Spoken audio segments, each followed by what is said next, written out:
열왕 정치부 김민지 기자와 함께합니다. 첫 번째 주제 보겠습니다.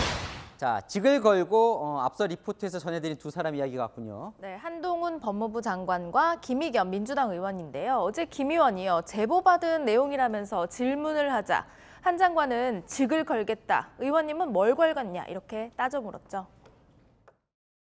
제가 제보를 받았습니다. 7월 19일 밤인데요.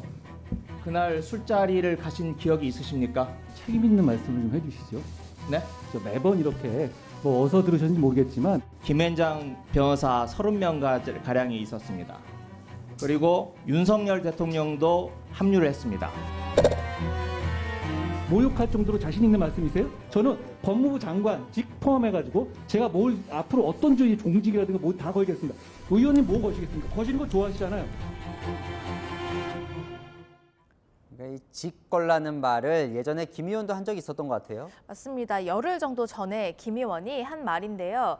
한 장관이 문재인 정부 인사와 이재명 대표를 겨냥한 수사를 하려고 미국 출장을 갔다, 이렇게 주장하면서입니다.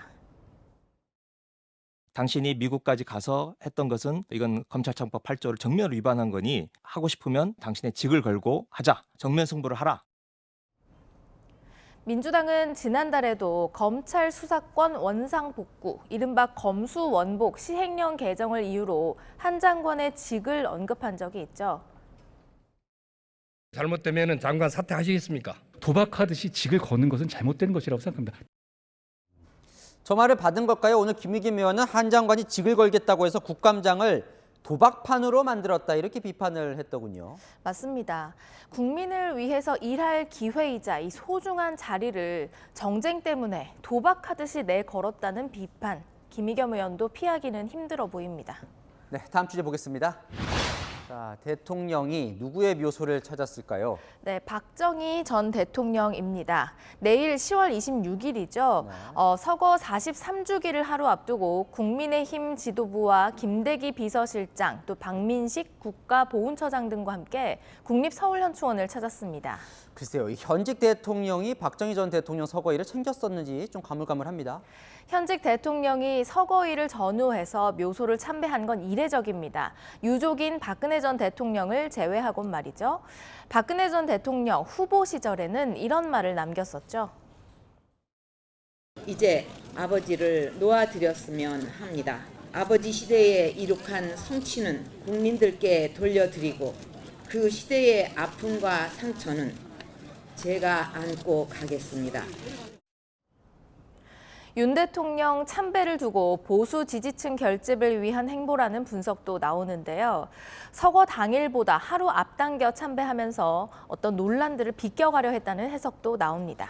네, 하나 더 볼까요? 자, 이재명 대표의 눈물, 어제 화제가 된 장면이었죠. 네, 어제 민주연구원의 검찰 압수수색 현장을 찾은 이재명 대표의 눈물을 민주당은 이렇게 해석하고 있습니다.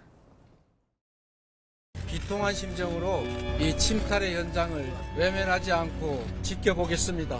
국민 여러분께서 이 역사의 현장을 잊지 마시고 굉장히 조금 비통한 심정이었을 것이다. 편파적인 수사에 대한 억울함, 이런 심정이 참담한 심정이겠죠. 뭐 서러운 느낌으로 다가오지 않았겠어요. 그러니까 비통함, 서러움, 참담함, 이렇게 해석을 했어요. 네, 하지만 국민의힘은 이 대표의 눈물에 대해서 혹평을 쏟아냈습니다.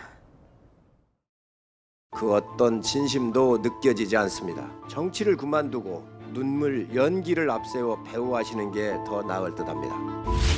정말 참 변신의 귀재다. 슈퍼 카멜레온이다. 선택적 눈물을 흘리는 아주 뛰어난 기술을 가지고 있다. 수금에 대해서 눈물을 흘리기는커녕 모른다 그러고 조문도 안 갔고요.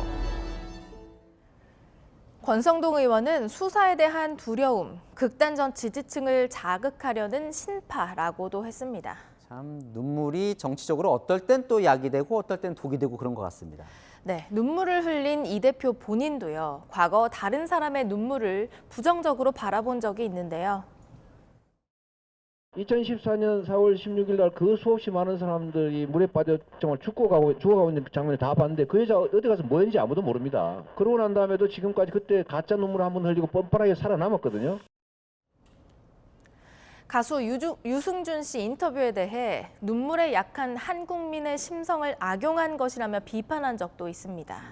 이재명 대표 눈물이 어제 처음은 아니에요? 대선 때 어머니 생각하면서 눈물을 흘린 적도 있죠. 맞습니다. 당시 지지율이 좀 정체됐을 때였는데요. 위기가 찾아올 때마다 눈물을 보인 이재명 대표. 이 위기 때 흘리는 눈물이 통할지는 국민들이 얼마나 공감하느냐에 달려있지 않을까 싶네요. 네, 지금까지 여랑야랑이었습니다.